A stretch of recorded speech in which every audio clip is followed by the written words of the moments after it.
Madame la ministre, on a joué dans le film, dans la santé, dans l'éducation. À chaque fois qu'il y a tout d'un coup des développements dans le privé, comme si ça allait régler nos problèmes, on se retrouve avec un privé qui siphonne l'expertise qui se retrouve au Québec,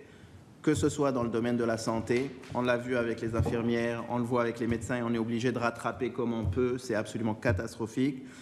Que ce soit dans l'éducation, on se retrouve avec une éducation à 3 vitesses. Je vous parle de l'article ici. Là, moi, je vous parle de la place du privé par rapport au commun, comme étant un bien commun, qui est d'abord la nature, et deuxièmement, Hydro-Québec, comme institution publique, est un bien commun. Et il y a cette idéologie qui prend énormément de place en ce moment néolibérale, qui pense que le privé va régler tous nos problèmes, mais en fait, qu'une des premières choses qu'elle fait, c'est détruire le public,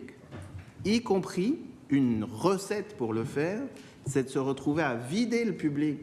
de son expertise, de la mettre au privé et d'ensuite de constater que le public ne fonctionne pas et du coup on y faut plus de privé et on rentre dans un cercle vicieux absolument catastrophique. Alors que Hydro-Québec, c'est justement le cercle vertueux inverse, c'est le constat inverse. C'est qu'on ne peut pas laisser quelque chose d'aussi important que l'énergie dans les mains du privé et qu'il a fallu bâtir notre propre expertise, et dont on est sacrément fier à l'international et pas juste au Québec, pour pouvoir créer un bien commun qui fournisse de l'énergie qui est un service essentiel au Québec.